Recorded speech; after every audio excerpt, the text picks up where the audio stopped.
Hello, everyone, and welcome to another episode of Talking Games with Kellie and Andrew. I'm Andrew. I am Kellie. I am sorry for cutting you off. Kellie was having a full conversation with, I guess, herself, because I just was holding my breath and had my face in the air and my mouth agape, clearly ready to do the opening, and she just felt uncomfortable, and I made her stop talking with that. That's all right. I wasn't saying anything of value. It's okay. Everything you say is of value, Kellie. That's very generous of you to say. Me and you are pals. I care about everything you say. Wow. Sometimes it doesn't feel that way when nobody responds to me in the group text, but it's okay. It's totally fine. Listen, if I'm at work, Oh, you are at work? You are at work at like 7 in the morning? You texted at like 9:45. Okay, I'm gonna pull it up. I got the receipts. Hang on. No, you're right. Audience, ready? Let's see. 9:57 a.m. Wow. Really? Yeah, 9:56, 9:56, 9:57, 9:57. You know what's crazy about that is I had just gotten out of my morning meeting and I texted you that. Like that was... Wow, that's the first thing you said?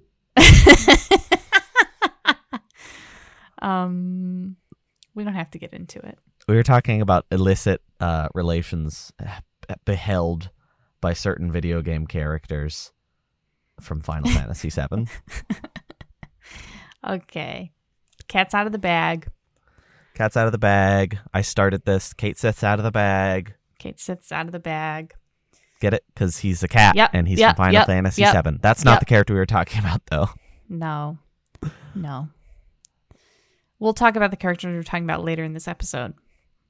Will we? Maybe. No, we won't. Yeah, because we're talking about Resident Evil 4. Oh. I thought we were still talking about Cloud from Final Fantasy VII. Well, we were talking about Cloud from Final Fantasy VII and Leon from Resident Evil 4. We'll have that discussion. We'll save that for the discussion on Resident Evil 4. It'll be perfect. Barrett. And we were talking about Barrett as well. Listen, we don't need to bring in anybody else. This is getting too complicated. We'll keep it to the two-character discussion, but we'll save that for later. Audience, you have something to look forward to, that's for sure. Maybe put the kiddies to bed. We weren't talking about the red angry bird, though, because to me he's a non-procreative creature.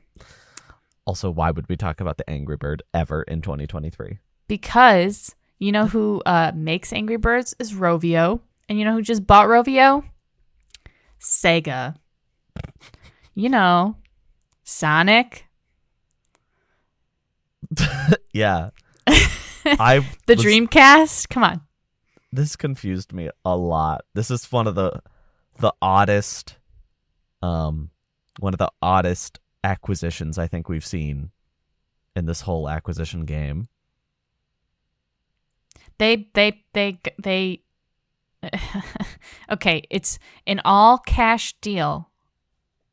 Wow. Worth $775 million. Do you think they paid for it in Angry Birds microtransactions? Yeah. I wonder what it's called in Angry Birds, like the currency. Pigeon poop? Pigeon poop? Oh, there's pigs in it. Isn't you have to knock the pigs over, right? Yeah, it's probably pig crap. All right. I guess that was pretty brash. It's probably pig crap. Oh my gosh. I also think this is very interesting. I'm thinking that something very horrific is going to be happening. Perhaps some sort of Sonic Birds, Angry Birds crossover. Or perhaps this is just some giant money laundering scheme. I don't know. I mean, I'm sure that money still rakes in a lot more than that game rakes in a lot more money than we realize.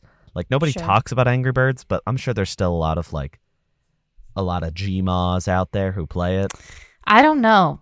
Angry Birds is not a Gmaw game. Candy Crush is a Gmaw game. Okay, maybe like Ant game. Like your aunt plays it. I just can't believe this app still exists. I mean, we were playing Angry Birds when I was like in high school. Not in its former state, though, because you can't buy it anymore. That was pretty recent. They took down like the 99-cent version, and now you have to pay for microtransactions. And I'm like, Oh. 99 cents is a microtransaction. Yeah. I pay 99 cents a month for extra storage on my iPhone. Isn't that funny? That's so cheap. Mine's $2 a month. Oh my God. Well, that's what you get for not having an iPhone. I'm going to put Google on blast because for, 6 years, when I got the Pixel 1, part of the deal was you have unlimited photo storage. And then I switched to the Pixel 3, and then I switched to the Pixel 5, and then my phone was consumed by a roller coaster last year, so I upgraded to the Pixel 6. And then all of a sudden, that deal no longer existed. They're like, you don't get unlimited storage anymore. And I'm like, I feel like I should be grandfathered in because, like, I relied on that unlimited storage. I was just out of space. Like, I switched phones, and they're like, oh, your cloud's full. And I'm like, how? It was not full before. And they're like, it's full now. Punk. Oh. And I felt Yeah. ripped off. And I felt blindsided, and I felt disappointed, and I felt like I wanted to commit. The next story is about Suicide Squad. Oh. Oh my God. Uh, Relax. You need to relax. Suicide Squad, Kill the Justice League, a game that Kellie and I are deeply looking forward to. Right? Yeah. We are pumped, right, Kellie? We're stoked. Thrilled. Ecstatic. No. Oh, yeah. We're neutral. I'm not even sure neutral's the right word. Well, you're probably a little below neutral, and I'm a little above neutral, right? I'm actively rooting for this game's downfall. Okay, so Just kidding, I would it's a say joke. this game generally has a negative connotation here at Talking Games, but sadly, we'll be talking about it for a lot longer because it doesn't come out this year anymore. It was supposed to come out in May, in a few weeks. What was it, May 25th? Which, I don't know if you know this, listeners, that's like a month away, very soon, especially in the scheme of video game marketing. That's very, very soon. Not anymore. Now it's coming out February 2nd of 2024.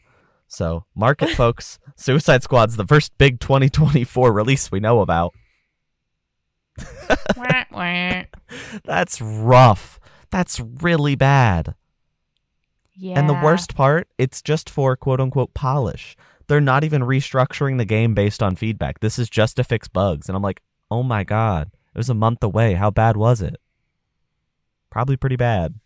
Yeah. I guess I don't know. I guess my question would be, does this have to do with it being like, oh, you have to be online to play it? Like, are we just It sounds like maybe no. erasing that? Oh, okay. It sounds like this is Bye. mostly a bug fix kind of deal. Bye. Goodbye. If this was like an overhaul thing, part of me wants to be like, just overhaul it and delay it like 2 years, you know? And I know that sounds insane, but also the amount of overhauling that would be required is just profound. Like, I want Captain Boomerang to have a boomerang, which means they would have to make the game differently than they already did, you know? Yeah. So they can't. Yeah.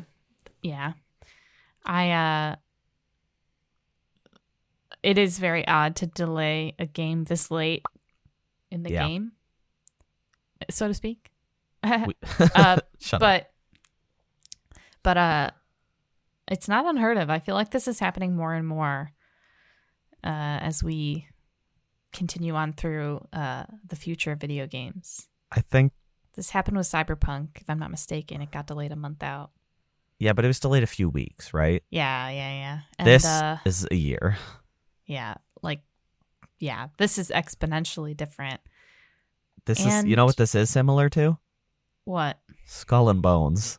Oh God, please. that was 6 weeks away. That was the same amount of time away, and that was delayed to probably next year if it comes out.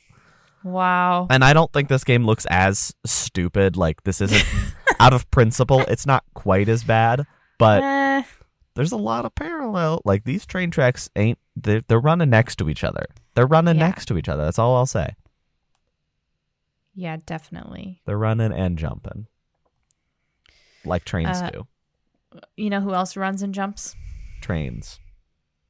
No. Oh, sorry. I thought we were taking my metaphor. Trains don't do either. Trains don't jump. They run.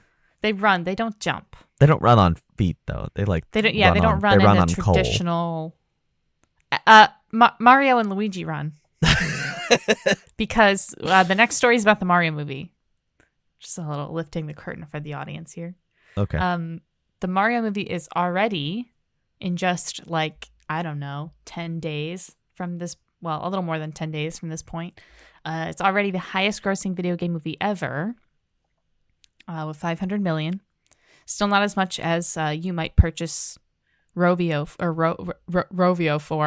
whatever it's called, for Angry Birds. Oops. A little topical here on Sorry. Talking Games with Kellie and Andrew. What happened to my video game podcast? What's this what are these politics these ninnies are talking about? These darn liberal podcast hosts. These libs talking on my podcast about politics. I hate the libs. I just want to hear about my Mario movie. You know what's even funnier is you said that so quietly. Yeah. That some people may not even hear what you said, so us doing that whole like political rant might not make any sense for some people. Rovio Wade. Okay, sorry. I like how much you laughed the second time. I know, it's because you were like, it almost sounded like you were disappointed in the words that you said. I'm not. It's hilarious, but we should have probably talked about it 2 stories ago when we were talking about Rovio and not the Mario film. Film is a generous term. Sorry. Yeah, film. This. Sorry. That was. Sorry. So this is the most ever made of a video game movie, which is not surprising because it's Mario, right? It surprised me because I thought Sonic 2 made a lot more than it did. Yeah. Well, because number 2 is Detective Pikachu, and this is with like 450 or something. And I thought that movie and Sonic 2 were a lot bigger than they were. I guess I assumed they were like, I don't know movie numbers, but I just assumed they were approaching the $1 billion mark, and I knew this movie would top it. But it's like it topped it on Saturday, which would have been what, 10 days in? Yep. That's really fast to top every previous video game movie ever made. Yeah. Like it is very well going to be the highest grossing animated movie ever made. Well, consider bangers such as Mortal Kombat, World of Warcraft. Wait, is Mortal Kombat on the list of successes? No, I'm making a joke. I'm joking about video game movies that have flopped so hard. World of Warcraft made bank, People I thought. don't even talk about them anymore. I'm telling you right now, it didn't. Warcraft box. I thought it was like top 5. Yeah, it made bank. It made 439 million. Well, they still couldn't buy Angry Birds with that, so. Is that our reference point?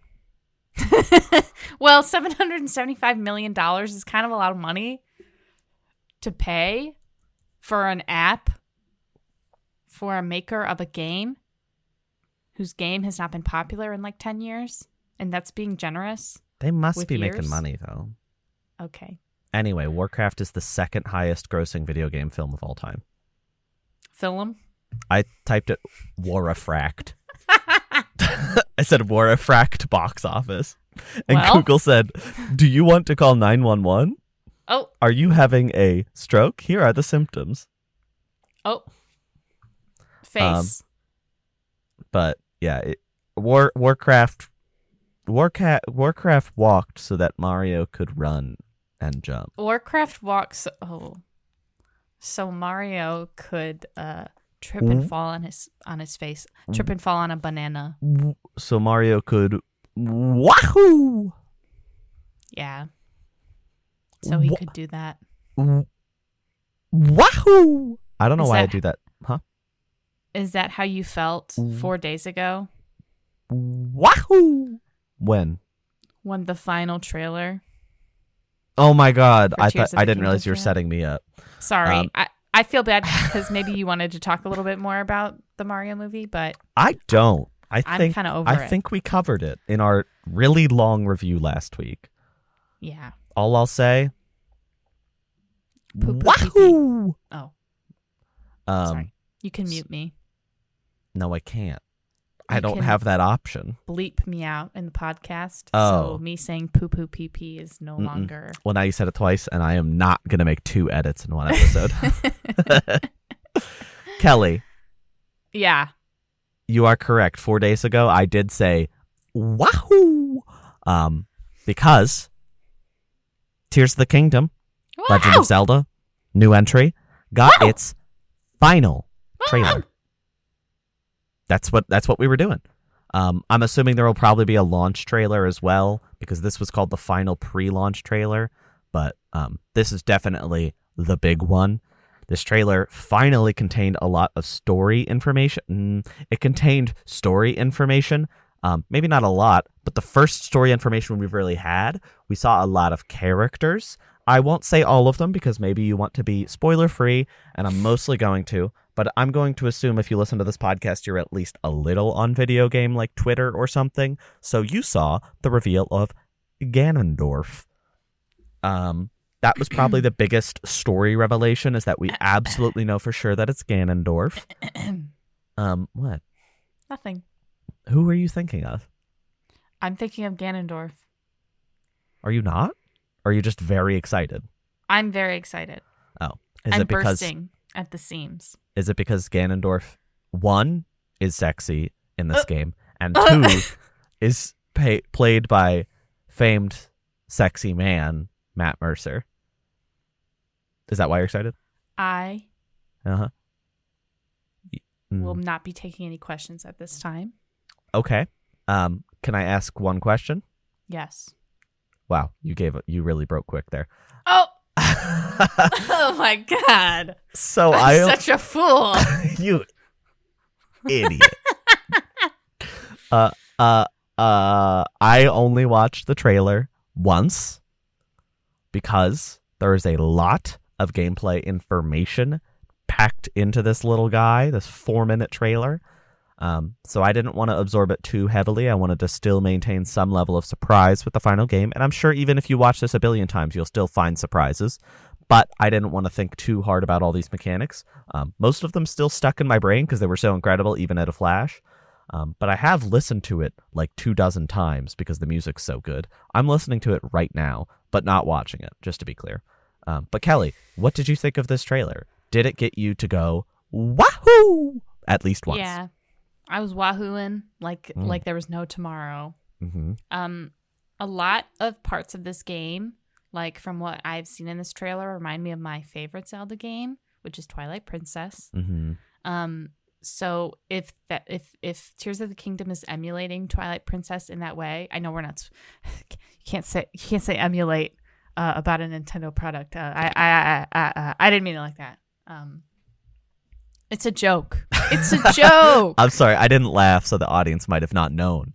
No, it's okay. I'm just being a silly girl. But anyway, I like there's a part where they're like traveling in the cart, and I was like, oh my god, I did that in Twilight Princess. Even like the castle, and like I don't know. I just feel very excited, and I'm glad we could get a little bit more story. Mm-hmm. I guess that was expected with this trailer, but still kind of a pleasant surprise to see certain characters like who? Ganondorf, Mr. Dorf himself.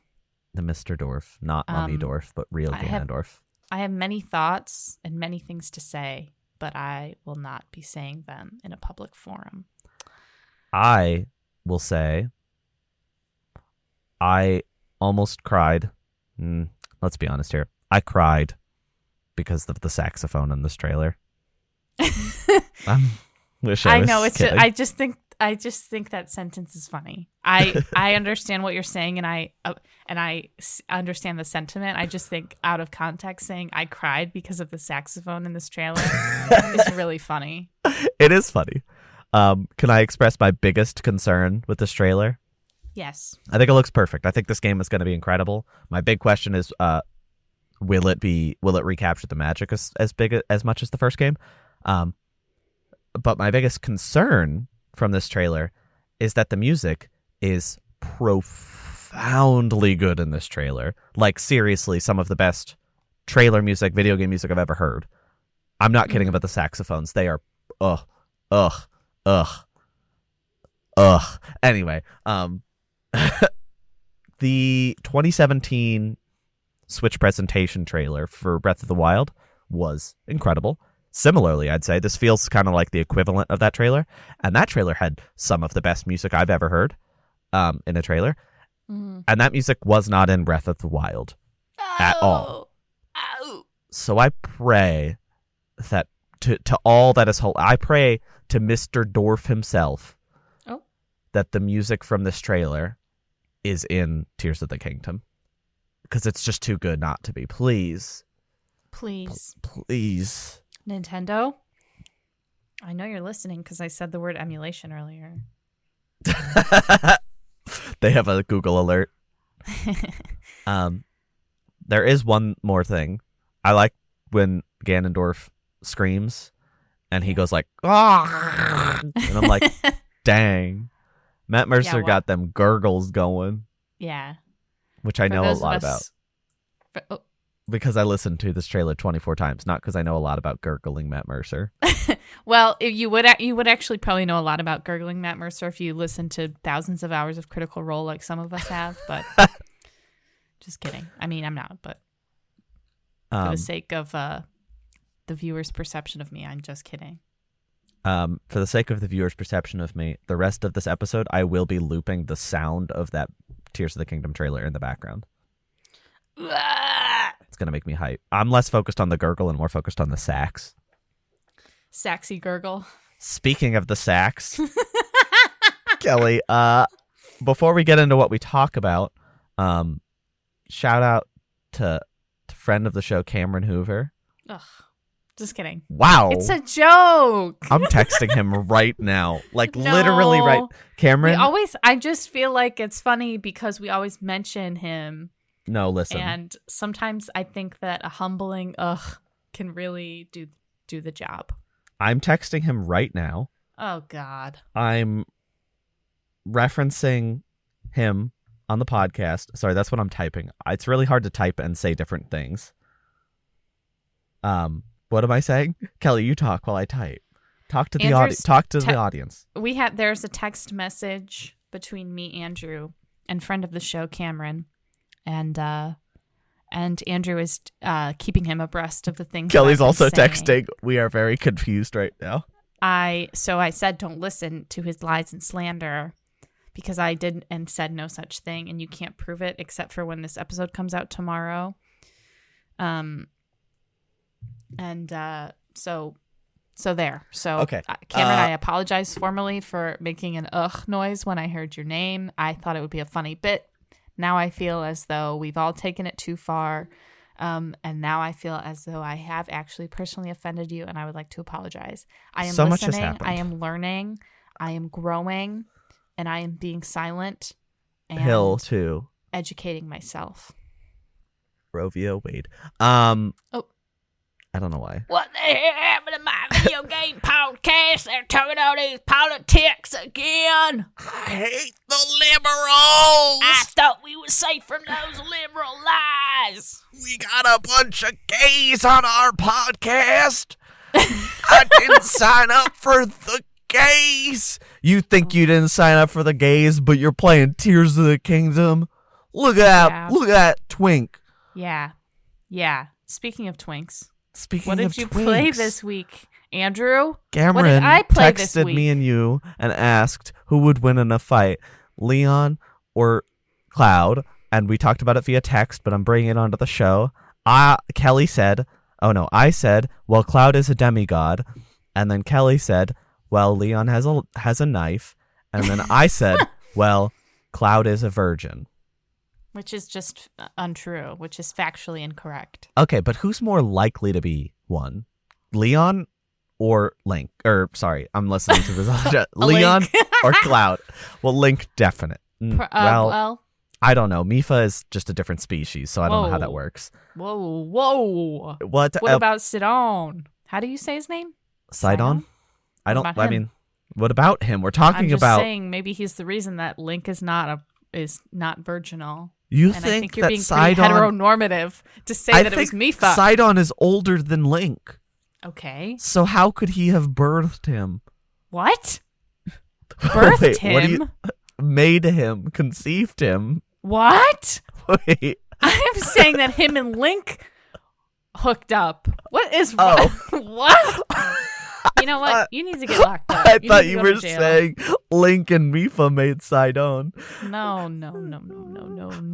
I was saying you were being heteronormative by implying that Link lost his virginity to Mipha. When in reality, it was probably. Wait, no, because Sidon was little boy before Link went to sleep for 500 years. I'm not talking about when Link went to sleep. I'm 100 talking years. about when Link woke up. When he woke up and he said, I gotta get to the fish kingdom. Okay. I've been asleep a didn't long time. Wasn't And that the first place you went in the game? Yeah, and then I guess the screen did Yeah. fade to black for like 4.5 minutes. Yeah. So Yeah. So I don't want to hear any more of this heteronormativity on my podcast, okay? yeah, this is totally this podcast that used the word twink in recorded official circumstance. Very much heteronormative. You What the caught hell's me. going on with this gay podcast? They're talking about twinks Talking and fish people. This is now talking gays. How have I never made that joke? We're in episode 88 and I've never I'm said talking sure- gays. I'm sure you have. I don't think I have. I'm sure in private conversation, I'm sure you have. Well, now it's public conversation. What's going on? My Public podcast. conversation. These libs. I can't do this no more.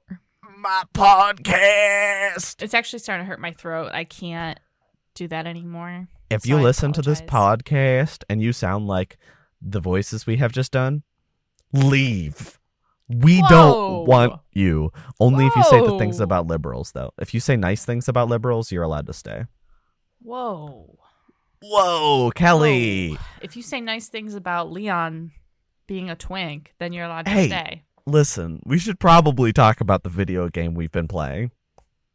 I am. I mean, you are in a sense talking, but I mean, like, not talk about Leon's twinkhood. I mean, Well, talk. okay. I mean, talk about the game itself. Sure. I started Resident Evil 4 yesterday.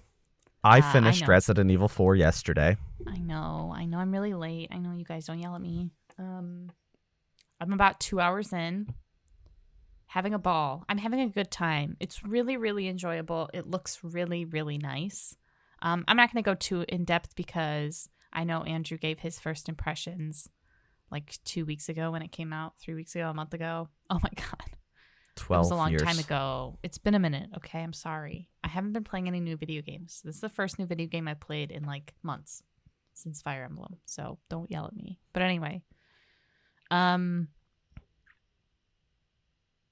Yeah, I'm having, sorry. Just trying to collect my thoughts. Before you continue, I was listening to the Legend of Zelda Tears of the Kingdom final trailer music in the background, and you went silent, and then the music went, ha, ha, ha, ha, ha, and I was like, wow, you got something epic building up, and I'm like, wait, she doesn't hear that. Yeah, I mean, I feel like the gameplay is really nice and smooth. I like that they've kept like the essential elements. Like obviously the inventory management was so important in Resident Evil 4. So it's kind of fun to have to do that again. I think the enemy design is really, really well done.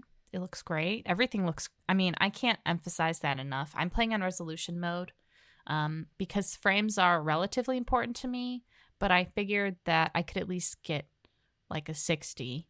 And it's 60 frames and I'm still in resolution mode and it's fine. I haven't noticed any big drops. Combat feels really good. I was telling Andrew before we started recording, there's a part at the beginning of the game for those who haven't played where you're kind of just trying to survive for a little while. And it was like very stressful, but it was really fun because I was just running around like, like I was just having a good old time, like giggling and laughing and running for my life, trying to protect this twink with my life. Just kidding. Honestly, Leon's not really a Wait, twink, you he's weren't more of trying a to protect? twonk.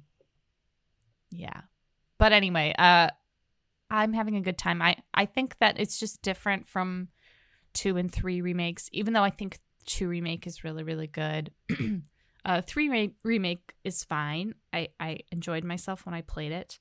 I know it's not everyone's favorite, and I feel like it did lose a lot in translation. But 4 feels like more of a return to that sort of similarly styled of 2, where it seems very loyal to the original while still providing quality of life and quality of life quality of life enhancements, but also like maintaining the spirit of the original game, which is nice. And I'm excited. I just met Luis, and I'm excited to meet Ashley and Leon. Sorry, I can't help myself. Anyway, so yeah, I'm excited to play more. This is probably the last time I'm going to talk about it, just because we have already talked about it so much. But if anything really crazy or wild happens, I will keep you all in the know. I'll keep you all in the loop. I'll loop you in on that. I will say I finished the game this week. I think that there's no spoilers, obviously. The gameplay just continues to feel fantastic. It's a really nice refresh. I think they did a wonderful job picking which moments to remake, like pretty much one for one, and deciding which moments to kind of let go and make new things entirely. The moments that are one-to-one feel incredible in this new gameplay style. And there's also a lot of new characterization that I think is really good. There's a certain villain that I think is maybe not quite as good. That's pretty universal, though. Everybody kind of feels that way. But I don't think that's a problem, because every other character is better, especially like Luis is quite a bit better, and then Ashley is just way better in my opinion. I like her new character a lot more. So I ended up loving this game a great deal. Didn't quite reach Resident Evil 2 remake levels for me. That's still my favorite Resident Evil game, but this game's definitely at least tied for second. I would have to do a full breakdown to figure out which one's my favorite outside that, but I'm curious to see if they'll remake 5 after this. It's hard to say. They might do the same deal where like they give it to a B team like they did with Resident Evil 3 remake, because I don't know, but at the same time that game would need quite a bit of overhauling, so I feel like a B team might not be able to handle that. I don't know. Could remake Code Veronica. You know, I think that would make more sense logistically, but also I think that they're trying to streamline the series. I think that's part of the reason there are all these remakes, is not just money hoarding, but also they want to kind of simplify the series a little bit. You know, right now on a PS5 and PS4, I guess, you can play Resident Evil 1, 2, 3, and 4 in very modern ways. Well, 1 might be a little debatable, but 2, 3, 4 in very modern ways. You can also play 5 and 6, and of course 7 and Village.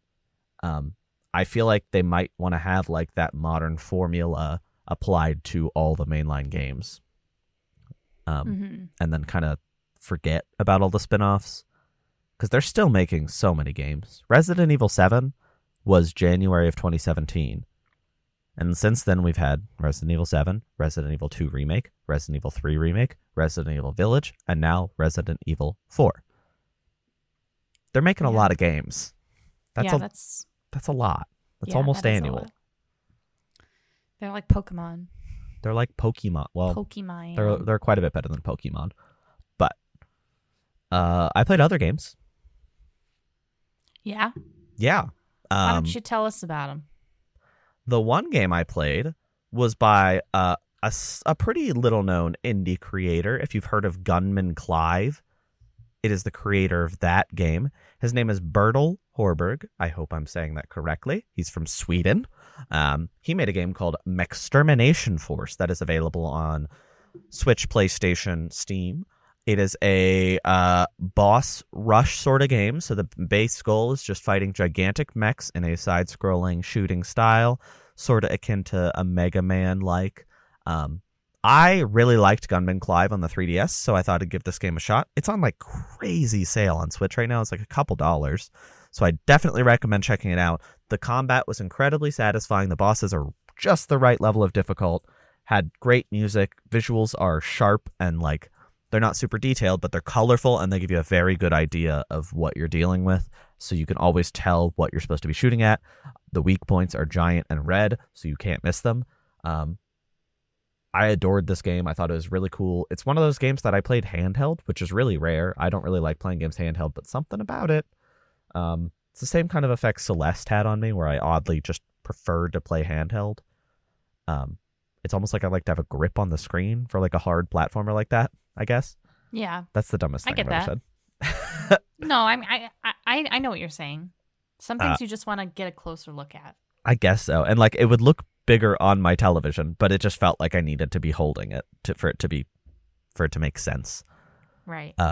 But I really like this game. I highly recommend it. Even if you miss the sale, it's only $12 and it's definitely worth that price. It's available, like I said, on all other platforms as well, but I enjoyed it a lot on my Switch. Ran perfectly smooth, didn't have a single hiccup, so you don't have to worry about that. I also played another video game, one that I promised I would not pay for to the audience, probably in last June?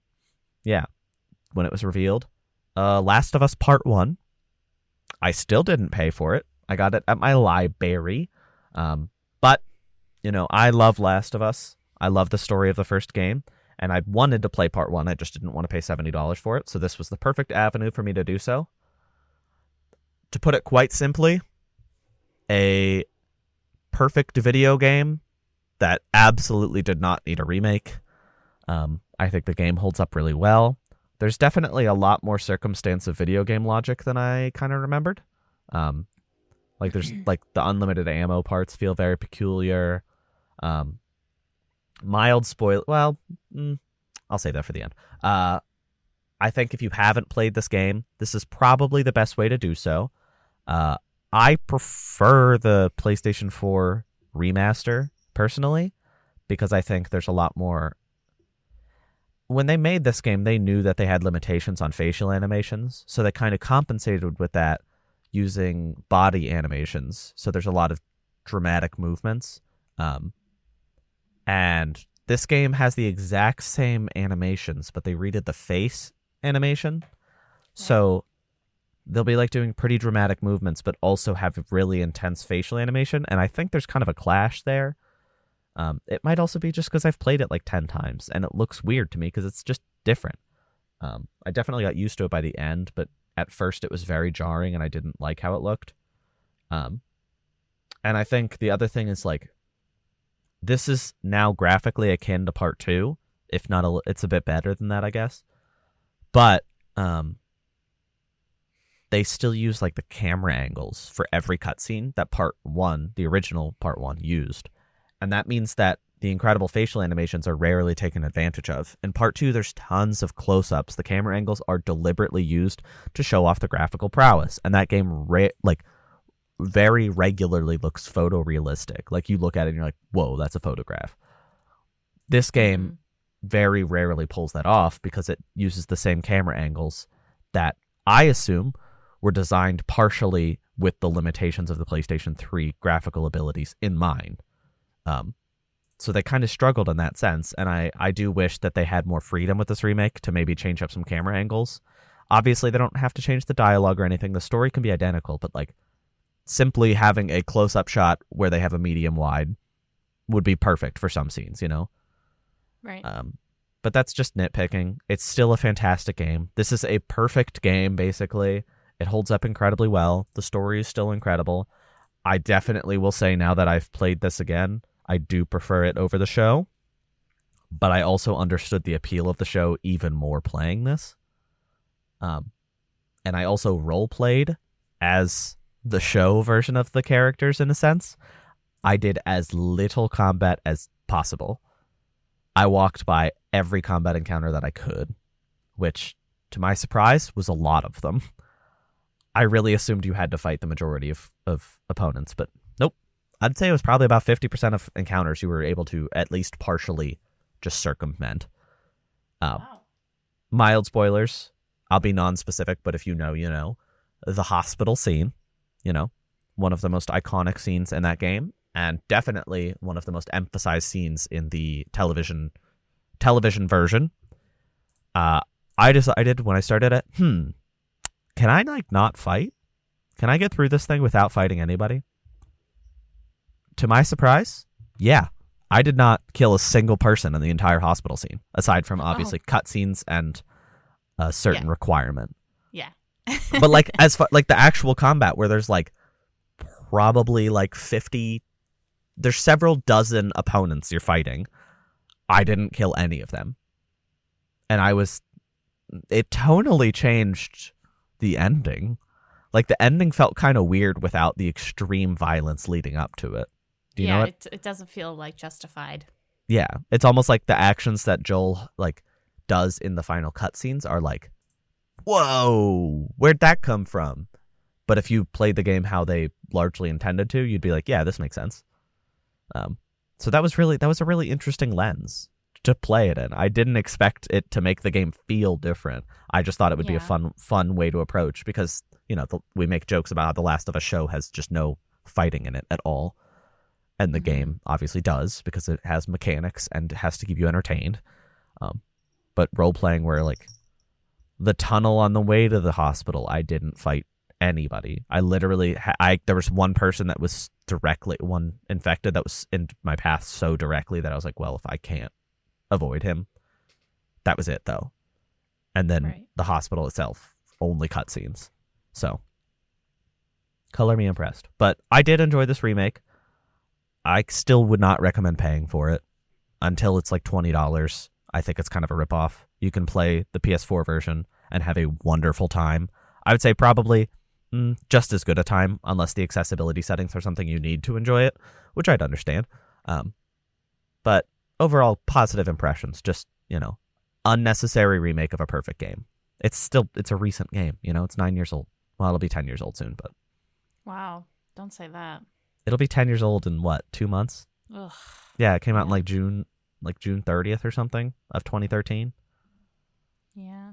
It's hard to look it up because when you look up like Last of Us release date, it's like January of 2023. And I'm like, not that one. Right. It's wild when I was searching Last of Us stuff. It's all the show. All the show. Yeah. Anyway. It's the hot topic right now. Hot Topic came out June 14th of 2013. So 10th anniversary is coming up soon. So it's pertinent for me to play it. Wow. Anyway. That's what I played this week, Kelly. Woo! Sorry to the audience for all the talk of liberals. I'm not. Yeah, you're right. Why would I be sorry about that? If you're a twink and you're listening to this, rock on. If you're a twink and you're listening to this, I'm happy for you. Yeah. Good job being a twink. It's not easy. easy. If you're not a Ask twink Liam. and listening to this, then stop listening. Wait. This is a podcast exclusively for twinks. Talking twinking twinking games. Yeah. Twinking gaze with, Andrew. Sorry. Okay, bye. I really don't, sorry. I know, I think I logistically fit that definition better than you. I'm sorry. I'll take my leave. Yeah. I know where I'm not needed. You did this. You wanted to make this the twink show. And I feel like if it's just a twink talking and only twinks are allowed to listen, our fan base will dwindle. Just a hair, because that's a much smaller fan base than anybody. Yeah. So. That's true. Although I feel like hardcore right people probably don't want to listen after this episode. I'm going to make the assumption that they probably weren't listening beforehand. You don't think that people listen? Well, there's a lot of things that would probably scare them away. I think both of us, in some senses, would scare away the right-leaning gamers. If they weren't afraid about my speaking about Ganondorf, then... They probably were a lot scareder of my speaking of Ganondorf. Yeah. I guess that's an episode. We went places. Oh, yeah. My cat is here on the desk with me. Mine's not. She is close enough to the microphone that she could speak, but she's choosing not to for some reason. Kelly is making eye contact with a duck. I am. You can't see, but My cat's butt is also in my face now. Oh. So I can't. Kelly's microphone died, or sorry, not mean- microphone, headphone, or I mean camera. camera. Lord. Kelly's camera died a couple weeks ago, so I've just been staring at the little Google profile picture of her instead of her actual talking face. Yeah. Audience, tweet at her to shame her into buying a new $10 webcam. Please don't shame me. I Please. have disposable income. Yeah, but you said you were going to spend it on Leon skins instead of a webcam. Hey, we didn't start recording yet, okay? So Yeah, can't talk about that. I just did. Well, take it back. All you got to do is do the buy anytime I'm shaming you. Well, thanks for listening, everybody. I am so excited to see you all next week with my new $10 camera. Bye.